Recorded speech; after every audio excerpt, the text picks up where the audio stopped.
Hai guys, masih bareng Dava di sini.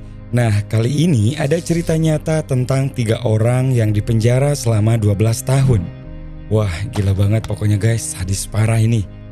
Tidak ada selimut, WC, tempat tidur, bahkan untuk makannya saja dari sisa-sisa makan para penjaga. Malah terkadang mereka diberi air kencing untuk minumnya. Bayangin aja guys, selama 12 tahun. Mereka dipindahkan dari satu tempat ke tempat lain dengan ruangan sel yang berbeda-beda. Dan tentunya perlakuan penjaga yang berbeda-beda juga. Kalau dipikir sih mending hukuman mati daripada dibikin gila kayak gitu guys. Gimana cerita lengkapnya? Langsung saja guys. Pasang headsetnya, jauhi tempat ramai dan ini dia ceritanya.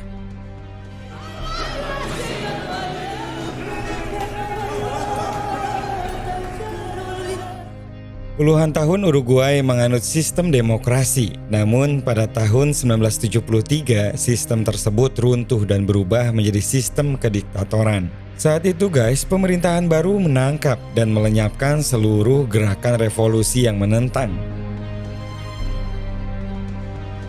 7 September 1973, 9 dari anggota Tupamaro yang masih hidup berhasil diamankan dan menjadi tahanan politik.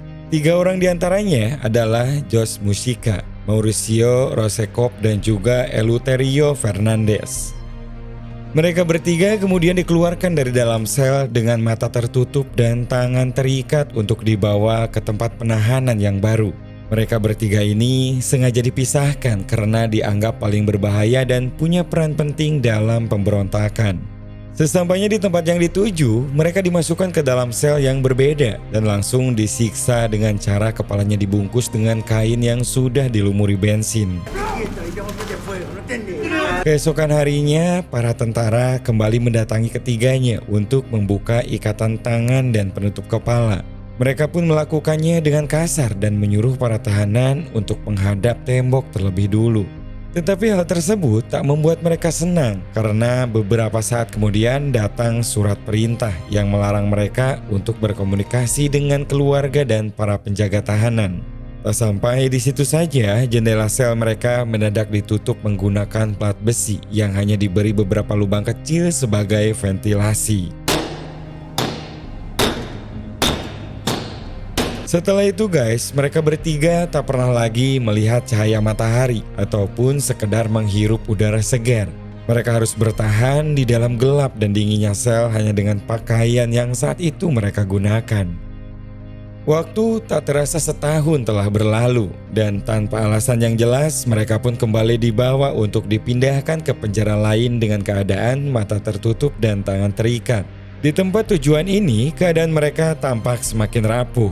Ruangan yang gelap, keadaan tempat yang kotor dan harus cukup makan sehari sekali. Itu pun hanya sedikit, tak mungkin bisa menghilangkan rasa lapar.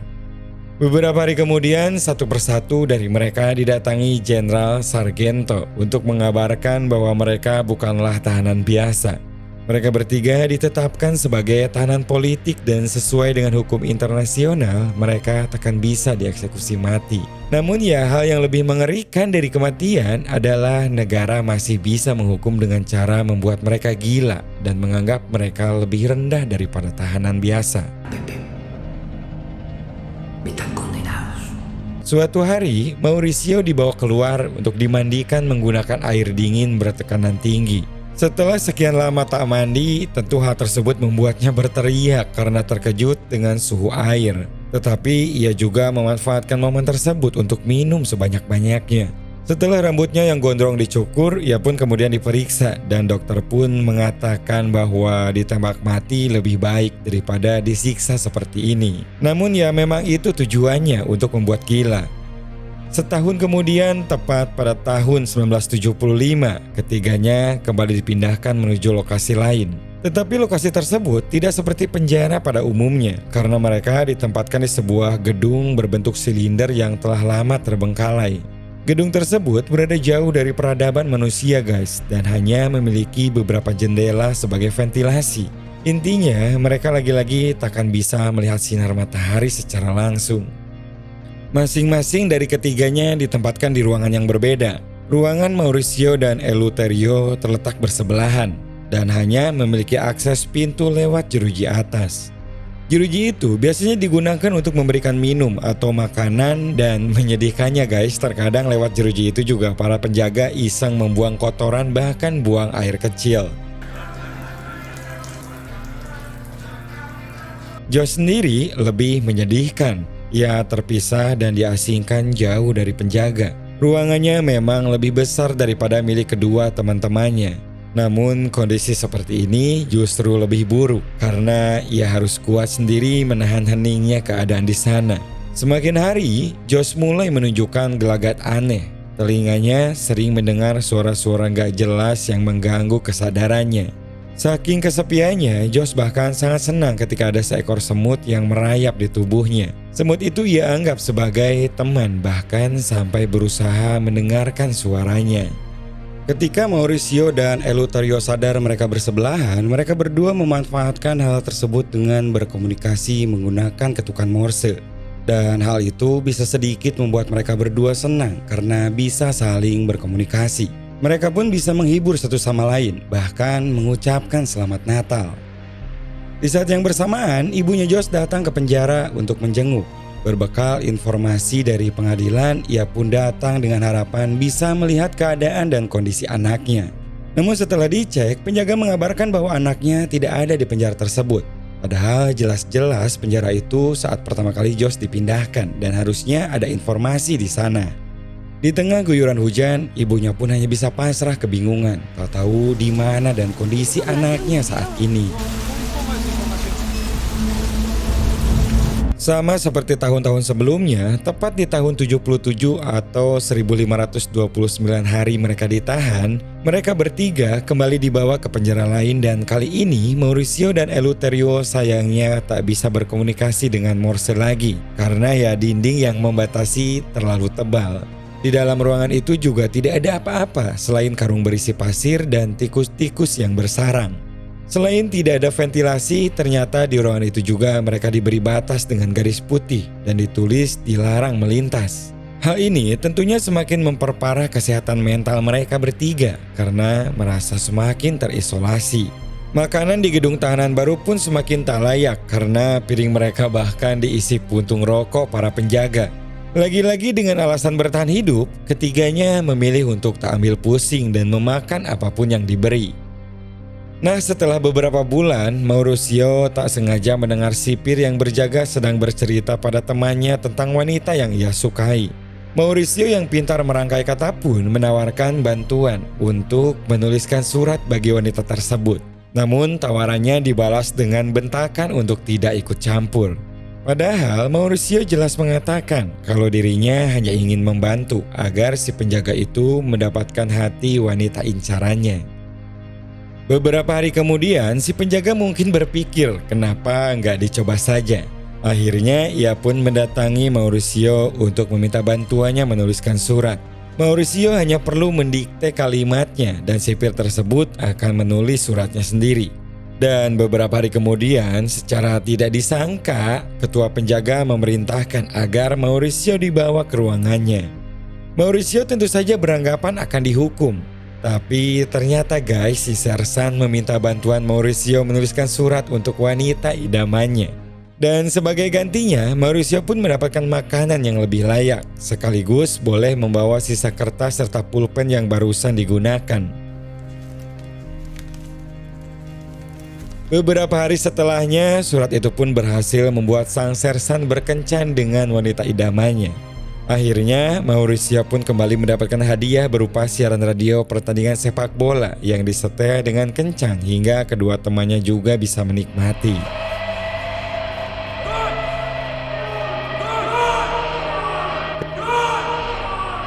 Kedekatannya dengan kepala penjaga tentu membuat Mauricio dan teman-temannya bisa lebih lega. Ia bahkan bisa menikmati rokok yang sudah bertahun-tahun tak ia rasakan. Namun sayangnya, kebahagiaan itu tak berlangsung lama karena mereka harus kembali pindah lokasi. Tepat di tahun 78, setelah 2024 hari tidak merasakan udara segar sebelum tiba di tempat tujuan, mereka pun bertiga diperbolehkan berhenti untuk buang air kecil. Dan di sanalah untuk pertama kalinya Mauricio seorang diri dibukakan penutupnya dan bisa melihat indahnya dunia luar serta hembusan angin pagi hari. Malam pun tiba dan mereka pun akhirnya sampai di tempat yang dituju. Kali ini ruangannya jauh lebih sempit dari sebelumnya. Tinggi ruangan itu bahkan tak lebih dari tinggi badan mereka hingga membuat ketiganya harus menunduk. Hal ini membuat mental mereka kembali digerogoti, terutama Josh yang tampak sangat depresi menghadapi hukuman yang menyiksa psikisnya. Ketika Mauricio dan Eleuterio melihat temannya itu tampak semakin tak waras, mereka pun berusaha berteriak agar Josh dilepaskan. Tetapi ya percuma saja, suara mereka tak akan pernah didengar.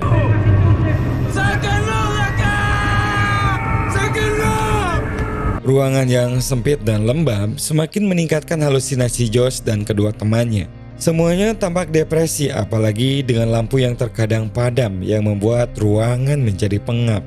Mereka bertiga menjalani hukuman selama setahun di tempat sempit tersebut sebelum akhirnya pada tahun 79 mereka kembali dipindahkan. Kali ini mereka mendapatkan ruangan yang jauh lebih layak dan bersih dari sebelumnya. Ruangannya dilengkapi ranjang yang tak pernah ada di masa-masa tahanan sebelumnya. Dan kali ini dinding antar ruangan juga dapat kembali digunakan untuk berkomunikasi. Pada masa tahanan ini juga mereka akhirnya kembali bisa dijenguk oleh keluarga. Eleuterio sangat senang ketika melihat putri kecilnya lagi setelah 6 tahun tak pernah bertemu. Walau begitu, ia tetap bisa mengakrabkan diri dengan menyampaikan sebuah cerita dongeng. Ketika ditanya kenapa tangan ayahnya selalu disembunyikan, Eleuterio pun menjawab kalau tangannya berubah menjadi burung. Semua itu ya sengaja ia lakukan untuk menyembunyikan kondisinya sebagai seorang tahanan.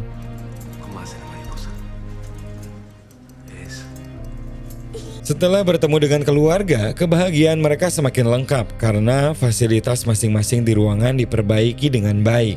Mereka diberi beberapa buku dan koran yang dapat menemani selama masa tahanan. Sehingga untuk pertama kalinya setelah 6 tahun, mereka pun bisa membaca berita dan buku-buku terkini. Tidak hanya itu saja, mereka juga diberikan sebuah radio, mesin tik lengkap dengan semua makanan dan persediaan semestinya. Beberapa hari kemudian, satu persatu dipanggil untuk menghadiri pertemuan dengan Komite Palang Merah Internasional. Sebelum masuk ruangan, Eleuterio pun diancam akan dihabisi jika mengadu mengenai yang dialaminya selama ini. Ketika berada di hadapan perwakilan dari negara-negara lain, ia pun sebenarnya ingin sekali mengatakan semua yang telah dialaminya. Namun ia juga tak ingin kalau hidupnya harus berakhir, apalagi ia juga ingat dengan anaknya. Pada akhirnya dengan terpaksa ia menjawab kalau selama menjadi tahanan sudah diperlakukan dengan sangat baik. No tenemos nada, no comparecimos ante ningún juez, no tenemos nada de nada. Setelah pertemuan itu selesai, para tentara segera menarik kembali seluruh fasilitas yang ada di dalam ruangan tahanan. Rupanya guys, semua itu hanyalah kedok karena Uruguay ingin tampak baik di mata dunia. Penarikan fasilitas itu juga turut menyita sabun milik Eleuterio yang sebelumnya sempat ia ukirkan huruf-huruf yang ia dengar dari mesin tik. Sebelumnya, Eleuterio sempat mendengar suara mesin tik dan ia tahu betul perbedaan suara tiap tombol huruf. Sehingga Eleuterio pun dengan mudah mengetahui pesan yang tengah diketik. Dari huruf-huruf yang ia ukir itulah ternyata menjadi masalah dan membuatnya dipanggil oleh seorang jenderal yang ada di sana. Jenderal tersebut mencurigainya sedang merencanakan sesuatu dan menuliskannya pada sabun tersebut. Tetapi Eleuterio beralasan jika tulisan tersebut hanyalah permainan roulette untuk menemaninya selama di ruangan. Ia bahkan menjelaskan dengan penuh keyakinan bagaimana cara memainkannya dan berhasil membuat sang jenderal percaya. Di balik itu guys, ternyata Eleuterio sangat membenci jenderal tersebut karena ia adalah pembunuh kakak beserta istrinya saat penangkapannya dulu. Saat itu guys, Eleuterio bersama temannya sedang berada di rumah kakaknya. Dan ia pun segera bersembunyi di atas plafon ketika ada para tentara yang datang menggerebek. Istri kakaknya saat itu keluar untuk melihat apa yang terjadi. Namun hal yang tidak diduga terjadi. Karena tiba-tiba saja semua tentara langsung menembakinya berikut seisi rumah. Setelah bertahun-tahun disembunyikan, akhirnya ibu Josh berhasil bertemu dengan anaknya. Ia tampak sangat sedih melihat anaknya ketakutan dan mengatakan kata-kata yang tidak jelas. Hal ini membuat ibu Josh emosi dan mengatakan agar Josh kuat melewati semuanya. Perasaan seorang ibu memang tak bisa dibohongi. Ia tahu kalau anaknya disiksa habis-habisan. Ia kemudian memberi semangat bahwa Josh bisa melewati semuanya dan harus tetap kuat melewati tekanan apapun. Setelah bertemu dengan ibunya, Josh pun esoknya menjadi berani. Ia kemudian berteriak meminta peace pot yang kemarin dibawakan ibunya. Teriakannya tentu memancing amarah para penjaga hingga mereka pun langsung datang memukuli Josh. Keberanian itu membuat para tentara akhirnya menyerahkan peace pot tersebut kepada Josh. Tetapi ia jadi mendapatkan pengawasan yang lebih ketat. Selain itu, Josh juga dibawa ke psikiater untuk mengetahui kondisi mentalnya karena ia tampak lebih berani. Kesempatan itu Josh gunakan untuk mengutarakan keluhannya, seperti suara-suara yang selalu ia dengar dan tak bisa dikendalikan. Diagnosa awal, Josh pun mengalami suatu gangguan hayalan dan sebagai antisipasi, Josh pun disarankan untuk banyak beristirahat. Setahun kemudian, yaitu tahun 80, pemerintah Uruguay mengambil suara terbanyak dari rakyat untuk memutuskan kelanjutan sistem kediktatoran. Sebanyak 39% suara memilih ya, sementara 61% memilih tidak, yang berarti Uruguay akan kembali pada sistem demokrasi. Seharusnya kemenangan suara itu menjadi angin segar bagi para tahanan, karena setelah kembali ke demokrasi, kemungkinan mereka bebas akan sangat besar. Namun sayangnya, pemerintah diktator saat itu menunda keputusan tersebut. Ternyata penundaan atau perubahan itu berjalan sangat lambat dan para tahanan politik masih harus berpindah-pindah tempat penahanan. Mereka kembali harus mendekam tanpa ada harapan dan informasi yang pasti kapan semuanya akan berakhir. Tahun 81 mereka kembali pindah, begitupun tahun selanjutnya yaitu tahun 82. Barulah di tahun 83, secara tidak sengaja saat menjalani pemeriksaan dokter, Mauricio bertemu kembali dengan sersan yang dulu dibuatkan surat untuk kekasihnya. Dan tebak guys, ternyata si sersan berhasil menikahi wanita idamannya. Sersan yang sangat berterima kasih kemudian berbaik hati akan mengabulkan permintaan Mauricio yang ingin bertemu dengan kedua temannya. Mereka bertiga dikumpulkan di lapangan gedung tahanan dengan syarat tetap berjauhan. Setelah bertahun-tahun, akhirnya ketiganya bisa saling tatap dan tampak di wajah mereka rasa bahagia. Mereka sangat bersyukur bisa bertemu kembali dalam kondisi masih hidup. Mereka kemudian bersantai, berjemur, memanfaatkan momen bersama dengan tenang dan juga damai. Setahun kemudian, tahun 84, mereka kembali dipindahkan ke tempat pertama kali mereka ditahan, yaitu penjara kota. Ketika mereka tiba, satu set baju tahanan telah disiapkan di dalam masing-masing sel, lengkap dengan fasilitas yang dulu mereka dapatkan. Mereka bertiga juga mendengar bahwa 6 temannya yang dulu ditinggalkan sebagian menghilang, entah dibawa kemana, dan ada juga yang beruntung yang masih tetap berada di penjara tersebut. Pada tahun 1985 guys, akhirnya sistem pemerintahan Uruguay kembali ke demokrasi. Dan tentu saja hal itu menandakan berakhirnya masa penahanan mereka. Ketiga sahabat tersebut beserta para mantan tahanan politik lainnya dibebaskan dan diantar kembali menuju kampung halamannya. Sesampainya mereka di sana, rakyat telah menyambut dengan meriah. Karena nyatanya mereka tak pernah melupakan pengorbanan dan perjuangan mereka dulu. Semua tawa, peluk hangat menyambut kedatangan mereka bertiga. Mauricio kini bisa memeluk keluarganya dengan tenang. Eleuterio juga sama, ia tak bisa membendung rasa bahagianya ketika bisa memeluk istri dan anaknya. Sementara Josh sendiri,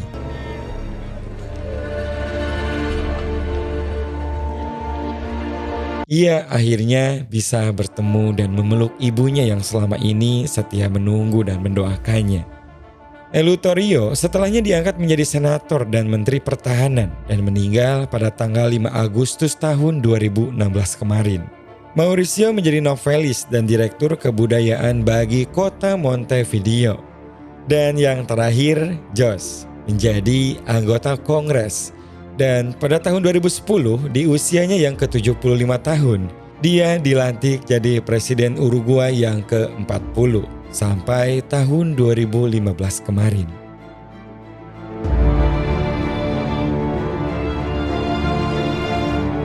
Dari film ini kita bisa belajar bagaimana Josh, Mauricio, dan Eleuterio dapat tetap bertahan dalam tekanan yang luar biasa.